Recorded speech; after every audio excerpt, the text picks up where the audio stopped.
noches a todos. Bueno, en realidad lo de los disruptores endócrinos va de la mano de todo lo que se vino hablando, es decir, el organismo es un todo, con lo cual si impacta en algún lugar, obviamente eso se va a transmitir e impactar en otro lado del organismo.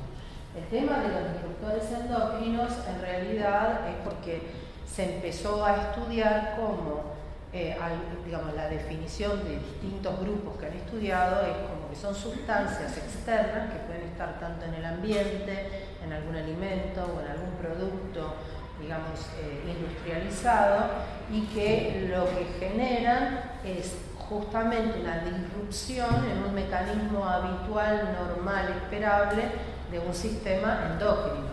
Los sistemas endocrinos tienen un funcionamiento que está como preprogramado con respecto a su síntesis, a su metabolización, a cómo funciona, a qué células se pegan para hacer qué. Entonces, justamente estas sustancias lo que generan es una alteración en ese mecanismo habitual de funcionamiento y terminan como alterando algún paso de un sistema endocrino natural, con lo cual generan consecuencias médicas propias de un sistema endocrino que quedó trunco o mal funcionando. ¿Cómo? Sí, y también lo que sucede es que esto empezó a estudiarse básicamente en el sistema digamos, de hormonas femeninas, en el nivel de los funcionamientos de las gónadas y con el funcionamiento estrogénico.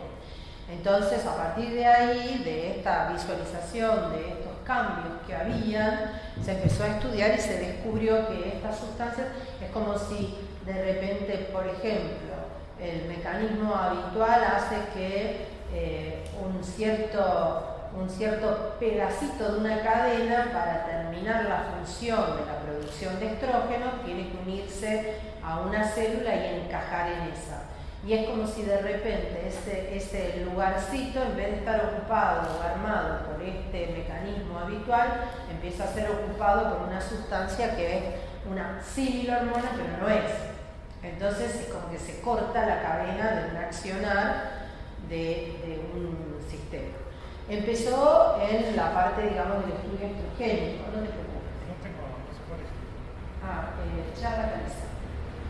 Empezó como les decía, en el estudio a partir de la vía estrogénica, pero en realidad después se amplió y también se vio que esto también tenía que ver con la vía de producción de hormonas masculinas. Entonces, también la alteración que podía existir a partir de esta confusión en los sistemas que reciben informaciones que no son, entonces puede generar alteraciones tanto de feminización como de masculinización en determinados sistemas.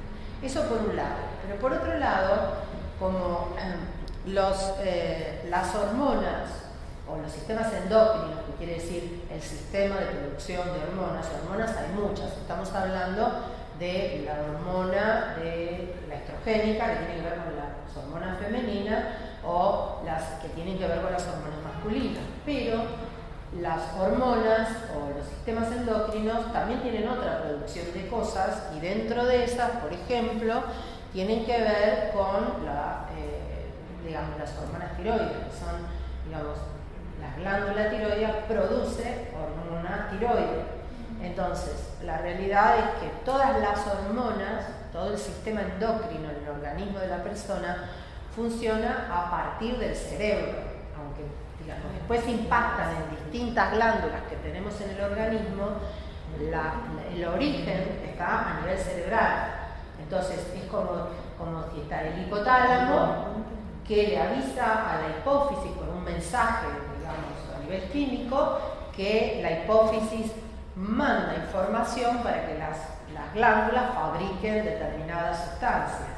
Entonces, estos sistemas de disrupción endocrina pueden actuar en distintos niveles de la cadena de producción hormonal. Entonces, traen como consecuencia a veces patologías, y como decían antes, La realidad es que no siempre están vinculados a que estos disruptores endocrinos van de la mano de tóxicos o sustancias externas o productos industrializados, como en su momento también hubo una experiencia en la cual se vio que la industria utilizaba determinadas sustancias para la producción de plásticos, por ejemplo, en el caso de los biberones, y entonces, ¿cómo? El bifenol. Exactamente, el bifenol, que lo que empezó a generar es que esa sustancia dentro del biberón en general producía efectos en aquellos que consumían, que eran justamente los niños. Y hay como una preocupación bastante especial porque también todas estas alteraciones relacionadas con lo estrogénico terminan produciendo a su vez trastornos en la fertilidad, como se expresó antes, y también la posibilidad de malformaciones secundarias a ese mal funcionamiento. Con respecto al tema, digamos, no está simplemente, digamos, relacionado con la fertilidad o con la presencia de menstruaciones o ciclos menstruales normales, sino que, como también mencionaban anteriormente, estos efectos a largo plazo y con alteraciones del funcionamiento de las células que están preparadas para recibir una sustancia y no la reciben, también se vio que condicionan la aparición de patologías a más largo plazo, como por ejemplo el cáncer de mama en la mujer secundario a esa, digamos, disrupción endocrina de la vía estrogénica, o en el caso del hombre la aparición con mayor frecuencia de cáncer de próstata secundario a este mal funcionamiento de la cadena de las hormonas masculinas. Entonces, digamos, hay como... y otra de las cosas relacionadas también con esto es el tema de la obesidad y las consecuencias de la enfermedad, la obesidad como enfermedad en otros sistemas orgánicos. Entonces, no solamente se trata de algo que puede ser visible a corto plazo, sino también que la continuidad de estas cosas conllevan a posibles lesiones a más largo plazo y de tipo degenerativos. Por otro lado, digamos, el listado es muy amplio, por eso creo que no vale la pena como llenarnos de nombres, sino saber que todas aquellas sustancias que no solamente tienen que ver con agrotóxicos, no solamente tienen que ver con sustancias que se utilizan para fumigaciones, sino básicamente, digamos, en la industrialización de productos. Por eso en la definición lo detalla como que no es solamente el veneno puesto en la tierra o lo que sea, sino utilización de sustancias para la fabricación de determinados elementos que uno nunca va a pensar que eso puede conllevar una situación tóxica, como el caso de la mamadera.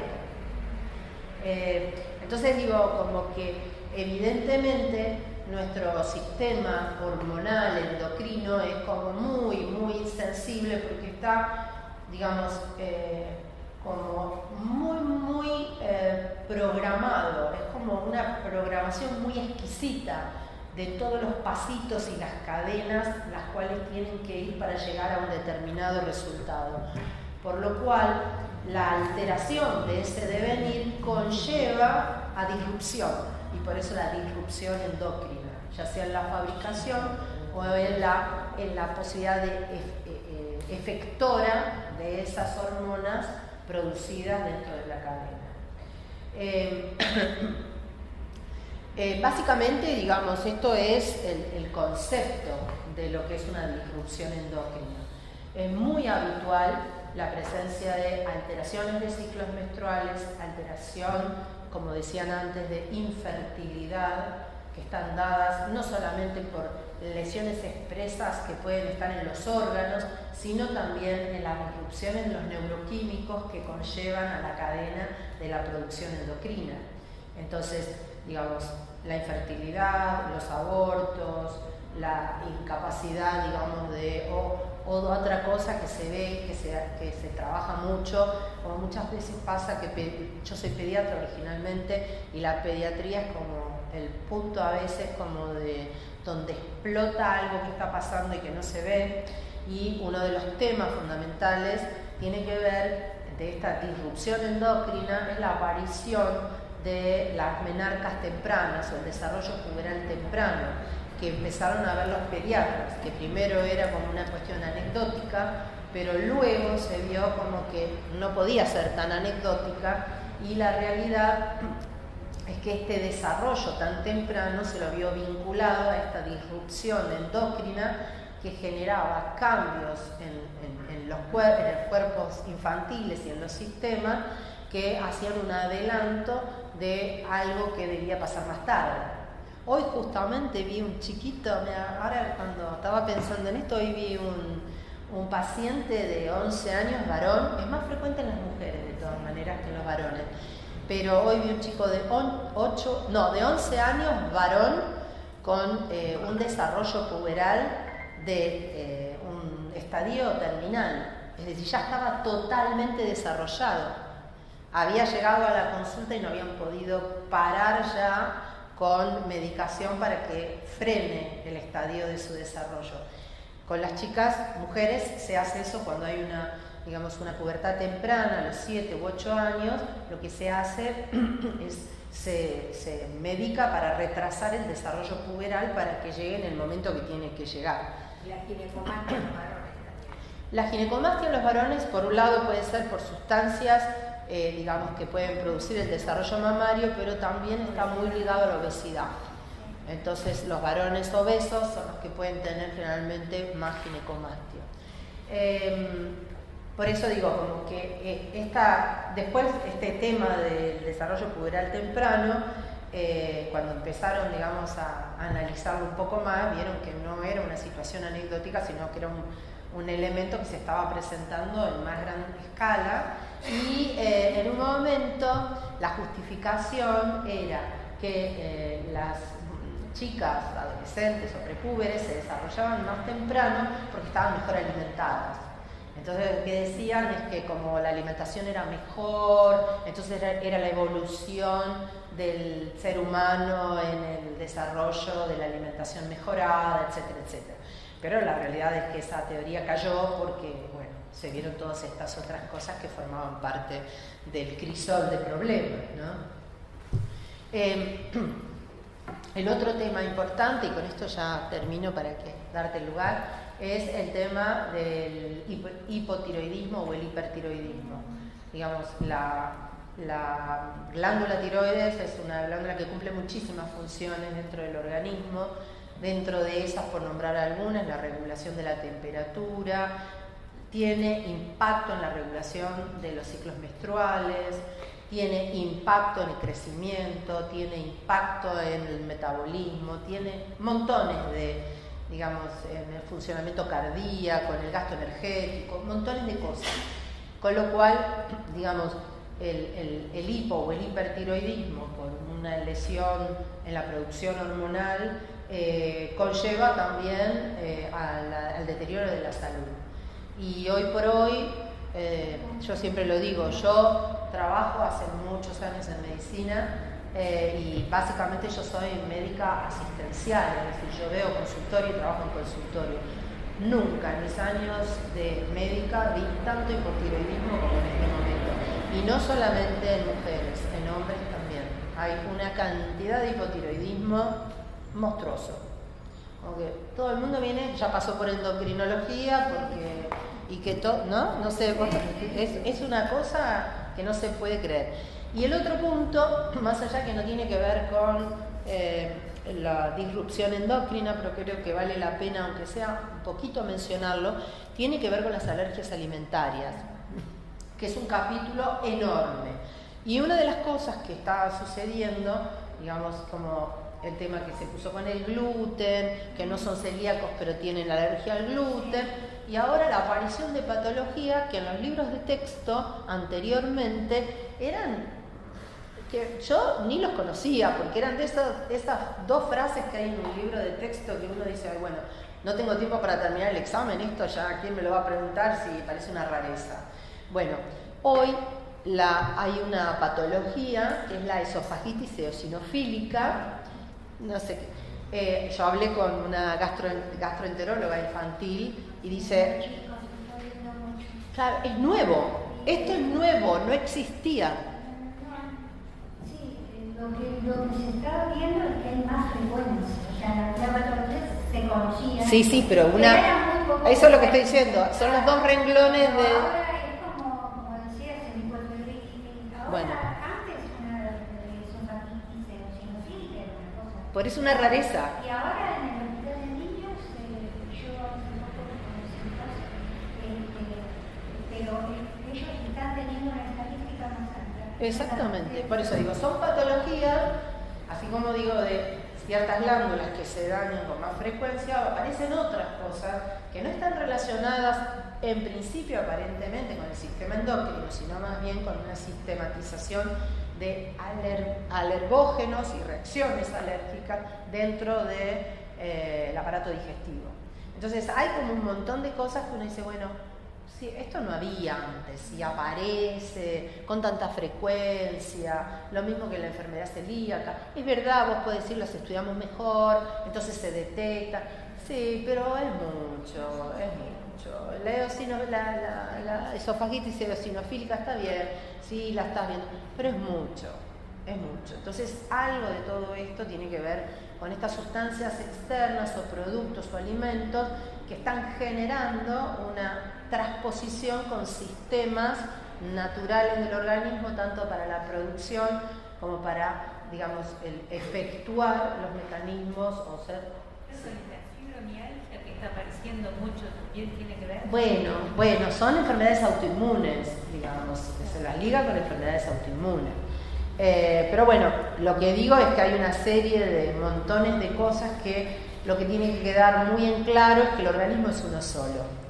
Si se altera algo en el organismo, impacta sobre otras cosas. Y más en el sistema endocrino. El sistema endocrino es como una constelación enorme de sistemas glandulares donde cada uno tiene que ver con el otro. Si se altera uno, a todos les impacta, a todos les salpica. Así que esto es un concepto importante también a tener en cuenta en la aparición de síntomas relacionados con algún mal funcionamiento hormonal. Nada más por ahora.